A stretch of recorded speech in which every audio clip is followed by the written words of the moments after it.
Bonjour, I'm back. It's Bood and welcome to episode 2 of Rebuilding Saint-Etienne. As always, thanks for joining me. Make sure you smash that like button, help me out and become a patron. That'd be absolutely massive. And yeah, just thank you for coming back and giving me your lovely, lovely view. Hopefully you're enjoying it. You can't wait to see what I've got up to in season 2. It's gonna be fun. Freaking challenge, man. But it is a grind, but a fun grind. So let's catch up. Let's look at the transfer page first. A lot of players have gone out. Some went out, contracts ended. A lot of these players, these are all players at me second team. You've got a second team and a youth team. And a lot of players in that team who are like 20 odd. And usually when they get to 22, 23, if you don't fancy them, I try and sell them. And I've managed to sell them. A lot of these teams are all in a division below us. I ain't got big money for him. I mean, I got $500,000 for Johan Kabay. He's old though. But, you know, it accumulates, and I've managed to get myself 28 million, and I've spent 19.75. Also brought in them the free players that I showed you in the last episode, and a couple of loans. So let's have a look. We'll start with the loans. I couldn't get the players I really wanted. Some of them, even though they apparently were interested, didn't want to come. So I've took a gamble here on Billy Gilmore. Keep hearing loads of good stuff about him. The next Paul Scholes or whatever they say about him. So let's see what he can do. Buzzing with this one. Love Patrick Roberts. Had him in the past. Can play on both wings, although he's mainly a right winger. Fantastic talent, I think. Especially in a league like this. He's going to be awesome. I needed a centre half. I've used one of my loans on a centre half. And I've brought in Juan, who is 22. He's Argentinian. We've got him from Spurs. He's worth a freaking fortune. Again, a good young player who probably just can't get into a Premier League team, but I think he'll get into a League 1 team easily. And then lastly, I've done a repeat really of last year. Arp was a bit of a gamble loan, a young player that I didn't know if it'd work out fully. I've gone and put a punt out here on Raspadori. He was the best of what there was available to me. He's on loan. He's come from Sassuolo, so he's not a big Italian team, so you might have worries about that. I think he looks, on paper, better than Arp. He's got great framework for a striker, 14 finishing, off the ball 14, composure 13, 14 for acceleration and pace, got a lot of potential. He's very determined. I like that a lot. Hopefully he can do what Arp did last year. Now, of course, on freeze, we've signed Freddie Woodman. Very excited by this kid. Hopefully he can become a quality keeper. Wasn't 100% on this guy, but I'm going to give him a chance to fight for a first team spot. Now, this lad, I like. Now, I think he used to be a bit better than this. Especially last year. I've had him before. No, I don't think I've had him on FM20. But he's obviously from Man City. But I think, you know, give him a chance. He might do something, especially in this league. And then my last free signing was, of course, Kennedy. Again, a good all-round left winger. Got Roberts on the right. I've already got a good left winger. So it's just good to have a bit more quality. He can also help out on the right as well. So again, you know, hopefully, I like an all-rounder like that. Hopefully he can do well. Now, I felt we were a bit weak in defence last year, and we needed to strengthen up that defence. So obviously, I've used a loan on one, and we've brought in a player. It didn't cost me hardly anything, to be fair. He's now worth $6.5 million, so I'm buzzing with this signing. Vlad the Impaler. That's what we nicknamed him already. Tackling 14, good marker, good positioning, decent physicals. I think he'll be a beast. This deal took ages to push through, and a lot of them deals now going forward.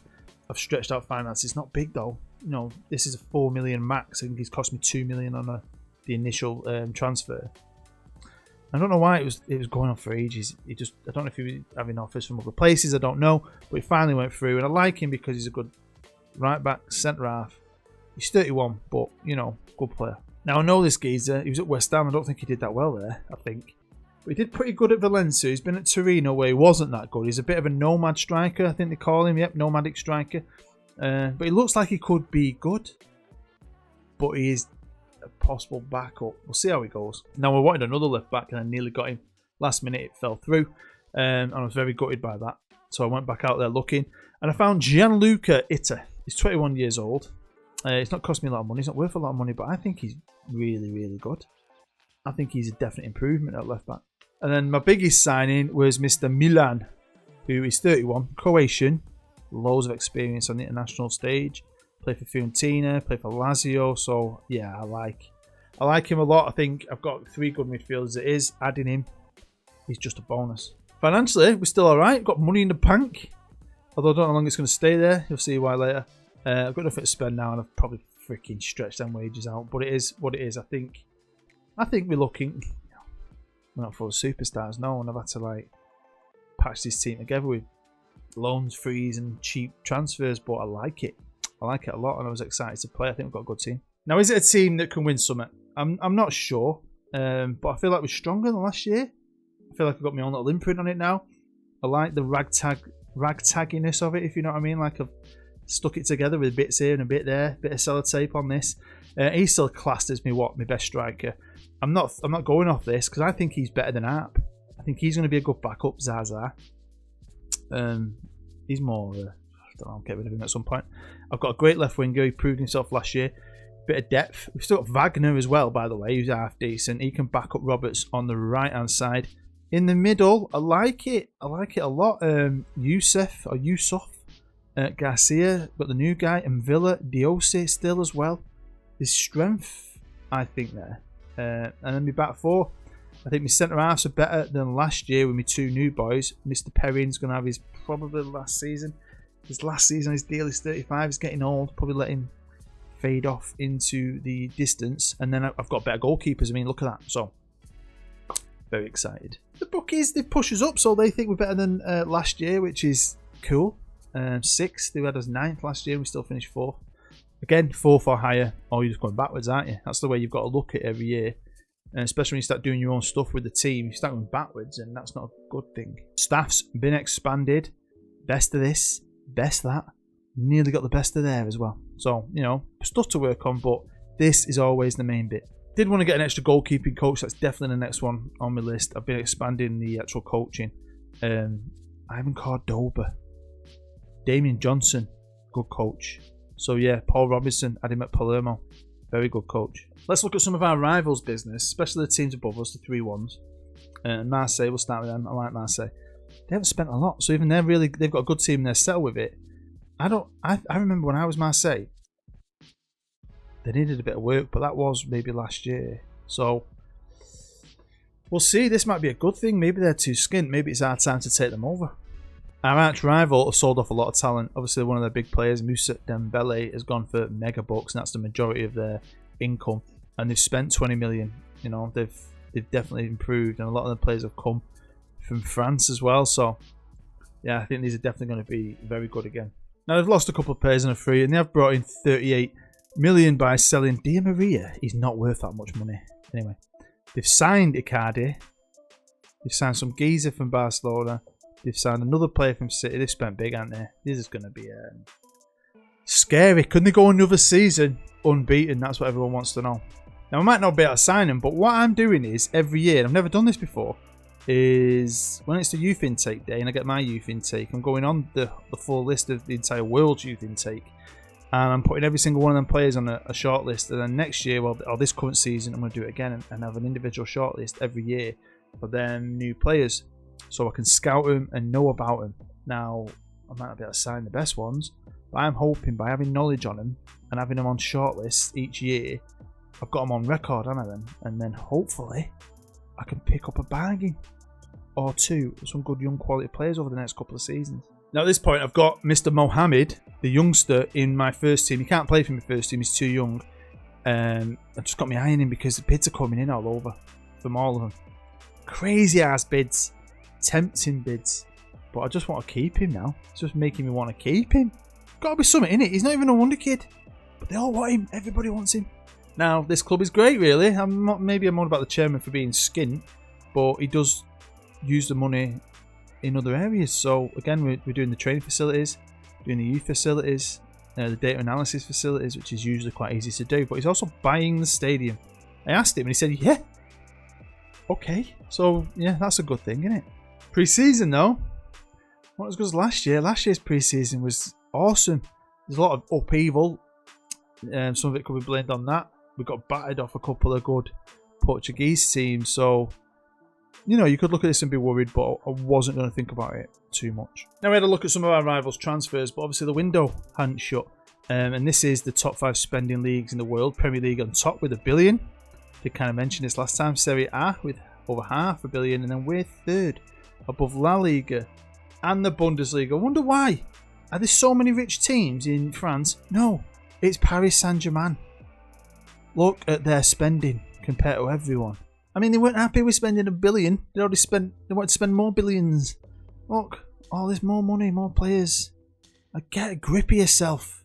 Seriously. I'm just jealous. So we've jumped forward now to the 1st of January, and you should never maybe look into your pre-season too much, because at this point, we are second in the league. Now, we're miles off Paris Saint-Germain, but if you forget them, we're the next best. Although, look at this. Top 3 goal scorers. Top 3 players. Yeah, they're just a force. And they still haven't spat then. So, did I get it in your eye? Sorry. They've not been beat. Still not been fucking beat. But we're doing alright. I mean, it's tight still. It's close, isn't it? But, yeah, I'm really enjoying it. Joint second with our rivals, but we'll say second best defence. Only 4 off Paris Saint-Germain. That is a huge improvement. Them 2 new centre-halves, I think, made a lot of it. The goalkeeper, everything, massive improvements to the defence. Still got the same tactic. Goals-wise, we might be lacking a little bit from top of the league. But, you know, we're not far off Lyon in second. I mean, seriously, Paris Saint-Germain. He was good last year, bit of a knock this year. He looks like he could be good because of that, but he's not. Youssef is what I class as my best player, and I said that, didn't I, at the very, very beginning of the series. He looked like he might not be good, but he's a good player. I like him. I like him a lot. The new fella, done very well. Mr. Milan. I like him. This is why, obviously, he's not played as well. Mr. Litter, the young German, cost me a couple £1 million. Bargain. I like this. Go out there. Just look for players with decent attributes who are cheap. And, you know, they can still be good players. So, yeah, very excited about that. Mr. Rasputin himself. 11 goals in 21. I took 2 gambles on loanees that I probably would have touched normally. And they've done really well. Proper chuff with that.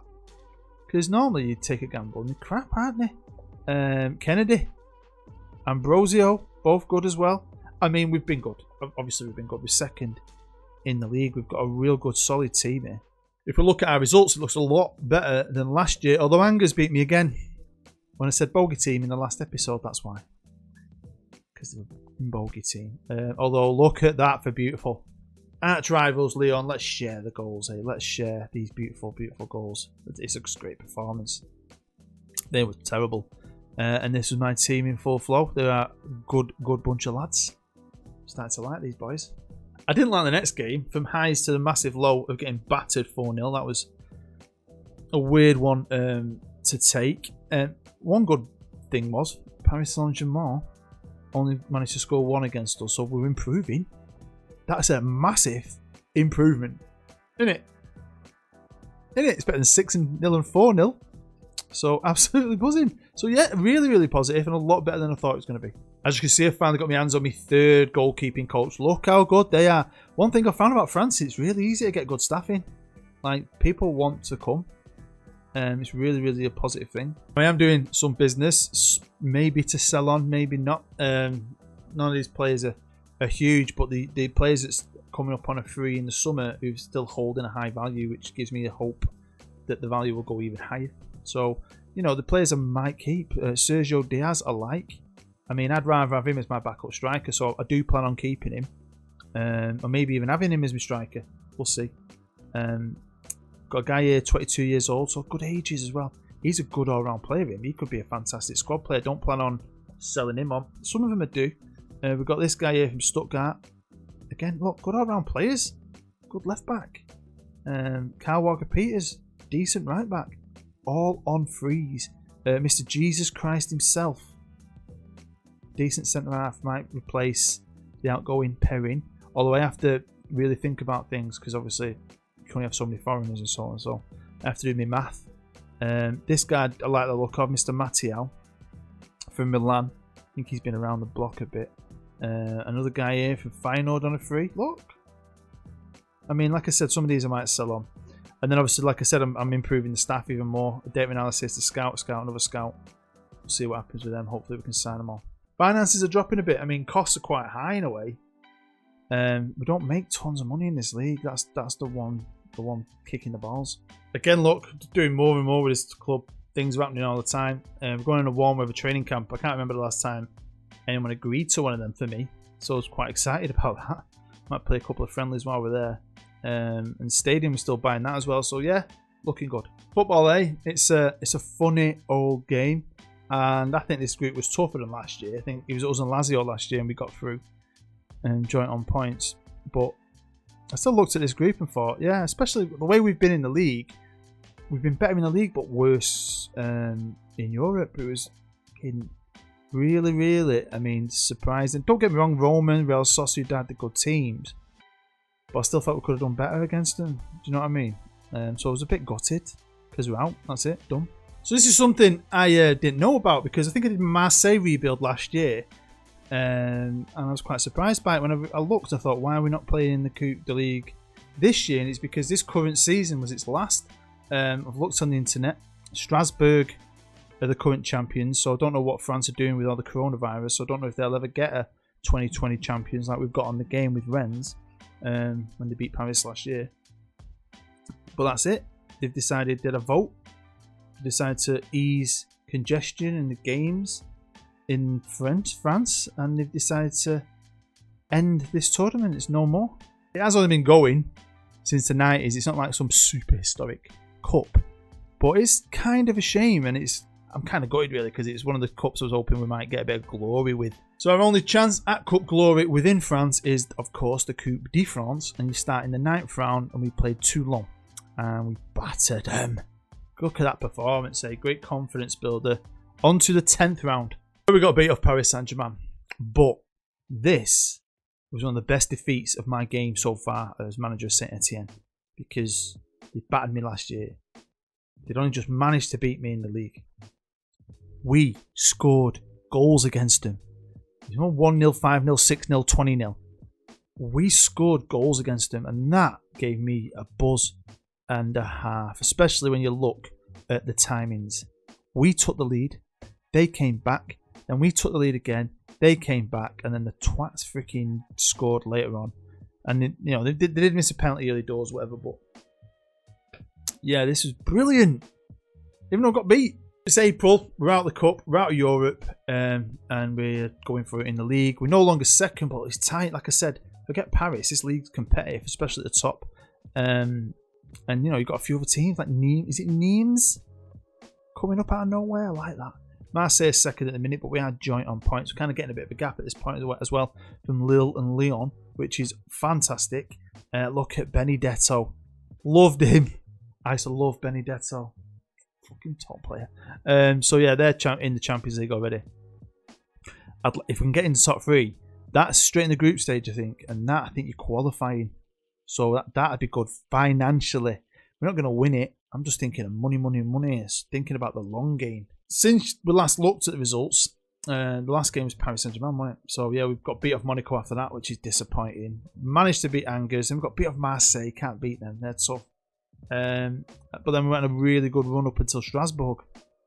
Now we've got a decent run in, apart from maybe Paris Saint-Germain. I think we can pick up a lot of points here. A lot of points, and really, really push Marseille in second. Money does drop though, doesn't it? We had 33 million at the start of the season. And it drops. Just not making any money as the year goes on. So yeah, if I can get a Champions League spot or keep a Champions League spot, just getting a group stage, the finances will just give us a massive boost. And hopefully this will. They never let me have one at Palermo. I don't know how much the benefit helps, but I think it does. I like to imagine I'll get a little bit more money. And when I got the options, it was only like Japanese teams, a couple of Australian teams, and all the Korean teams. And if you watch my Journeyman, you'll know why I picked Pohang Steelers, because I was the manager of Pohang Steelers. So I had to pick them. So we are now freaking homeboys making money. And yes, I've still got my youth intake list from last year. So these lads are all now a year older. Some of them have made big deal moves and so on. But it's just good to have that knowledge, innit? You know, if one of it don't work out with one of them, or one of them becomes available, I'm gonna know about it, and I'm keeping tabs on it as best I can, looking for a right little deal over there. Do you know what I mean? It's fun. And again, I'm doing it this year, although I am scouting them in groups. I need to get my act together really with the scouting of this one. I kind of forgot about it, but I've still got them all on a list. So the first 2 youth intakes from the entire pretty much of Europe mainly, I've got them on lists. I've never done that before. I don't know why I've never thought about doing that. Yes, we still have Mohamed, although he's pissed off at me because we won't sell him to Liverpool. He's now 16. I don't care. He's got a contract for a couple of years. We'll have to maybe start giving him game time. But once I can, I don't know how old you have to be. I think he has to be older to play in the first team. I just don't want to lose him for nothing. It'd be silly, wouldn't it? When I could have honestly got 15 million from him. And again, this year we had a youth intake and we had one standout player, and it is another striker, Mohamed Abdelli, who is 15 years old. Algerian, but they have close ties with France. I think it's a colonial thing. And he looks fucking well better. So, 2 youth intakes, 2 very high potential players. No wonder kids, but very promising for our academy, really. So I think at around 8 games left in the running to fight for that second spot. We were level on points with Marseille. Now we lost 2, and I lost the previous game to this. That was back-to-back defeat. So coming up against Montpellier, who are a good team, we needed something. So this was a great victory and something to really kick us on. And I started to really give them shit in team talks and so on. And then I think it really started to work. I don't know, something kind of switched. With about 4 games left to play, we played Nims. Is it Nim? No, Nimes. Nims. As you saw before, they were quite high up. So this was a good result. Good to go away from home. Good to win. We didn't do a lot, but what we did was great. And great average ratings. Good couple of goals. Mr. Yusuf. Whatever your name is, Zaidu. His first name's Zaidu. I absolutely love him. Love him. I love doing different saves. Doing lots of different saves. You find out about lots of different players. You fall in love with lots of different players. Ta-da! Check this out, hey? Progress, in my opinion. They battered us. Then when they did beat us last, you know, we put up a freaking fight. They only just beat us in the cup. And then we've gone to their place and drew. And I was crapping this because second to last game of the season. This, you know, I'm thinking this is a guaranteed loss. Let's just get through it and hope Marseille drop points. But we drew, so we've got the point, which is fantastic. Going into the last game of the season, at 2 points behind Marseille, who played our arch rivals. We needed a favour of our arch rivals in the last game of the season, and they didn't let us down. I bet their fans actually wanted them to lose just because they knew what it involved. So Lyon beat Marseille. Marseille lost 3 out of the last 5 games. And with us absolutely battering Metz. Oh, I love this game. I didn't even look at what was going on. So I didn't know about Marseille getting beat. I just knew we needed to win, and we won in freaking absolute style. They listened to me in the team talks. Rasputin, that's his nickname, scored 2 goals early and late. I love that player. I put a bid in for him. He's only worth 2.7 million, wasn't he? They want 35 million. Come on. Stupid. So he's not going to come back. I'll try and get him on loan maybe. What a player again he's been. And what a game. And we finished runners-up. And you think to yourself, is this it though, really? Think about this, Boo. Realistically. This is as good as you're going to get, innit? In the league. But I don't want to think like that. I want to try and try again. Keep chipping at him, man. We're chipperooed at him. So there's a chance if I could just do the right thing, maybe. Part of me thinks to maybe get a bit of youth in, take a step back to come at him. Or do I just keep trying to wheel and deal and hope for the best? He's just been miles away from him still. Paris did the double. They won the Coupe de France by absolutely battering them dudes. Dijon, 5-0. The Champions League still eludes them. They couldn't get to the final this year. Although Liverpool did beating Bayern, which is always fun for me. And there's going to be some changes. Like I said, there's some players coming in. Like I might sell some of them on and then use that money to get a player I actually want. To replace some of the players that are going to leave. And I do need to look at maybe bringing in some French players. Because I need French players. I'm going to lose a few. Some of the old legends are going to be going, obviously. But a lot of these guys have done really well. I want to get rid of him, so I need to replace him with someone French. Youssef. What a player. Look at it. Look at him. 17 goals, 12 assists. So there we have it. That is the end of episode 2. Hopefully you enjoyed it. Not to smash the like button. Maybe even subscribe if you're new. And maybe become a patron. Thank you very much. But as always, I just appreciate your view. Really, really do. Let me know what you think down below in the comments. I'm excited. I like this. I like playing this. It's different for me. It feels different. Just feels different. So I'm enjoying it, and I can't wait. I've not even touched season 3 yet, so I'm going to be getting stuck into that later today because I'm off this afternoon. So can't wait. Get getting written on, I can tell you. Can't wait. So yeah, hopefully you can't wait for episode 3. And honestly, the support I've had recently has been amazing. Hitting 13,000 subscribers has been absolutely amazing. So thank you for that. Hope you're all happy. I hope you're well. I hope you're all safe. I'm Bood. I'll see you next time. Au revoir.